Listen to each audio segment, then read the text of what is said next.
for all you sort of retro fans out here, they've probably been waiting for so long. This is I'm just running CCS64 and running Back to the Future 2. For the occasion, I've also got myself a legacy USB joystick, so you know, just perfect for the occasion. So I've got to set up my unit, so let's just quickly go to here. It's quite easy to set up with these ones. I can also calibrate it as well, but there we go. Got to press start, so I'll just say yes, everything. Here we go.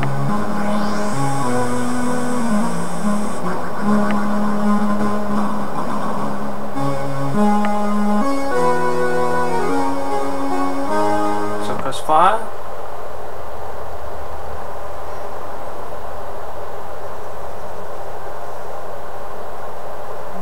It's loading up now.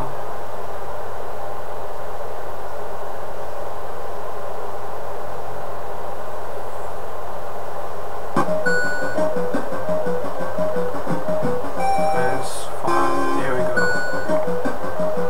So now using the old legacy joystick. This joystick I actually got from Legacy Engineering in the States. It cost about sort of around about 18 to 19 US dollars, including the shipping. It wasn't too bad, but I had to sort of wait for quite a while. I just saw it off the offhand and thought, yeah, it was okay.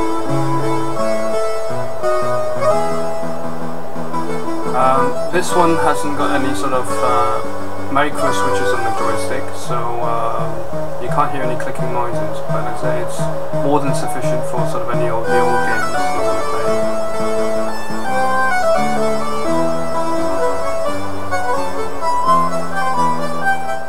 Okay, I thought it'd be good to run some old games, so here we go. One of my all-time favorites.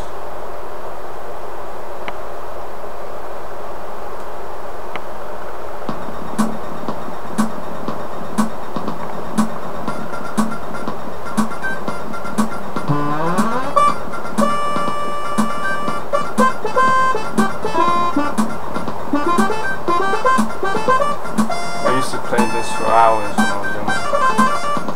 One of the classic Please Quest 2 from Sierra Online.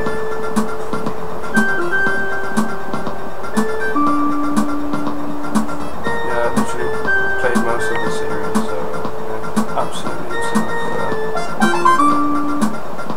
brilliant work. It's a pity that there aren't many sort of adventure games that are like this now. I mean, a lot of them are 3D and puzzle solving, but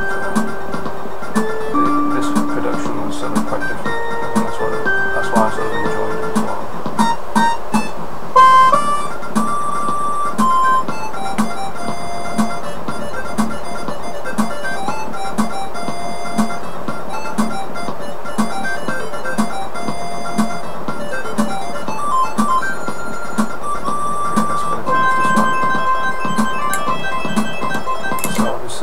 That's running DOSBox. Yep. And now we can run. We're going to run UAE, and I've got one up already. And I'm not sure if some of you guys may know this, but this is another classic. So yep. This is the Amiga version of Sam McCracken and the Alien Man builders. So yeah, this is all fully working.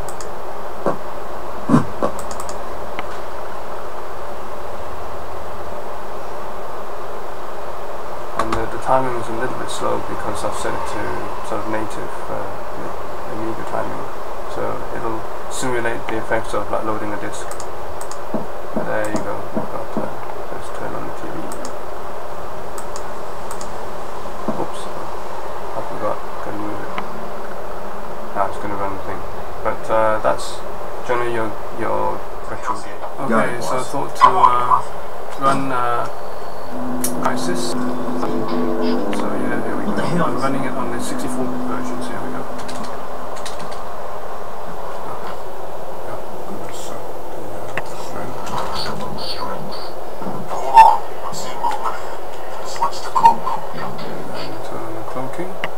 There's hardly any jitter.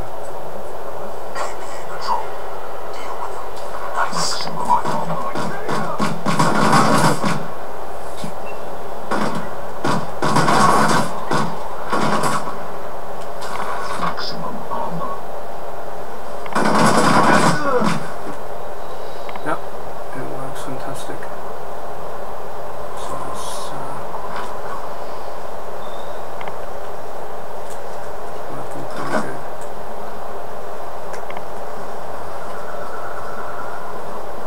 see the rendering is pretty smooth. It's acceptable. The KPA must be using a GPS jammer near your location. Find it and take it out. Copy, Prophet. I'm on it. Don't see any sort of issues here. So yeah, that's Crisis for you. Aggression. That might be short-lived, however, as sources tell us that a vast Soviet armada has been spotted off the northern coast of France.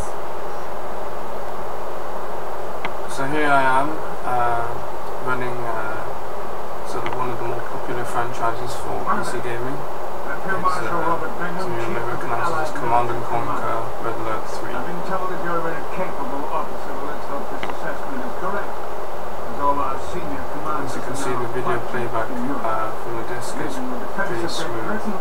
Entirely in your hands. I'd like you to meet Lieutenant Ed.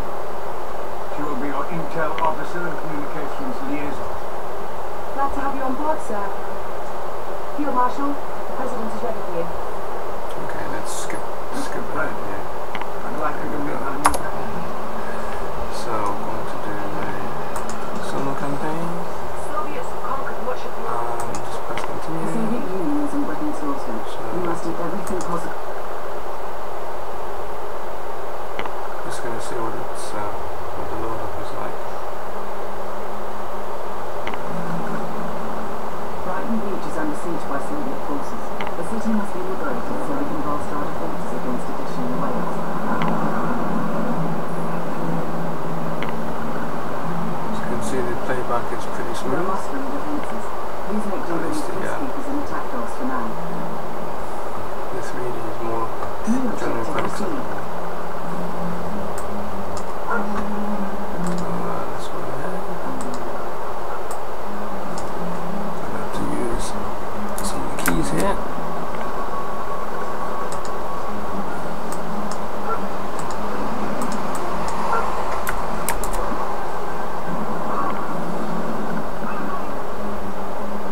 As you can see, do a 360 here. Yeah, seems pretty smooth.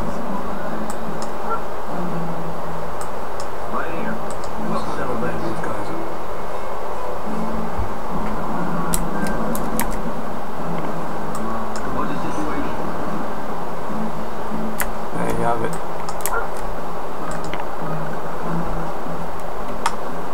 A unit is under attack.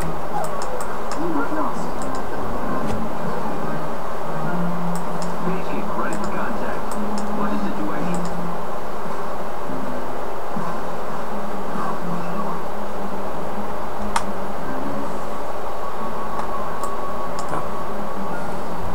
So yeah, that's your 3D gaming. The first game that changed my life back in 1985 when I got it off got it running on an Amiga 1000. So here we go.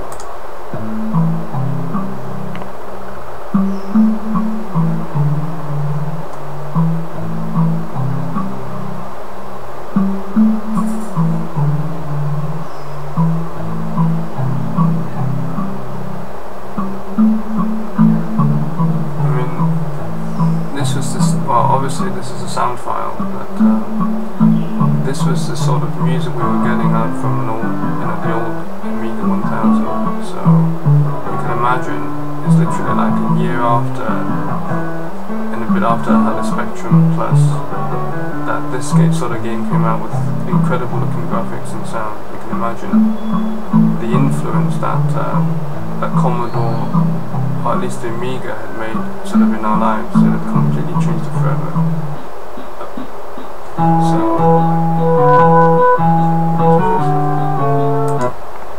So yeah, and that's the sort of the graphical interface. Obviously, unlike the older games, you know, this is not a completely black screen. But this just gives you an idea, sort of how influential the Amiga was. So I just thought to include this point. But as I said, this is just a simple type, you know, graphical sort of text adventure, text with a bit of graphics adventure. One of my all-time favorites. And it's a pity that sort of Rainbow Software had gone out of business. Yeah, it's a real shame really, because I thought that you know, with the games that they did, I mean, they did for several years, culminating in sort of like the pack where they did Fish and Jingster and the Corruption. They could have, you know, had the Amiga gone on, successfully Amiga gone on, maybe things could have changed for them. But yeah, it was a big loss. Okay, so this is my video test now running. Actually, this is my second try, and yeah, this is actually now playing an MKV file using Media Player Classic. I found this solution sort of literally quite recently.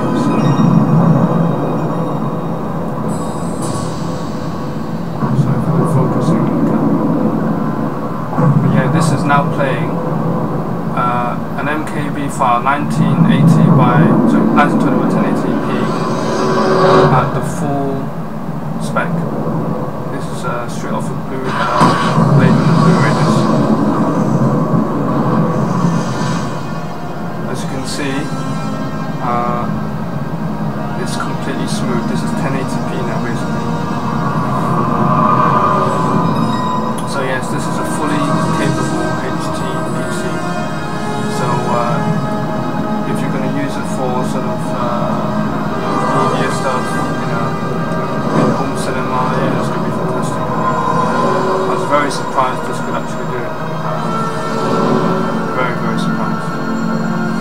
Because the last one I tried using the VLC player and the Make MKV, I could only get about 720p.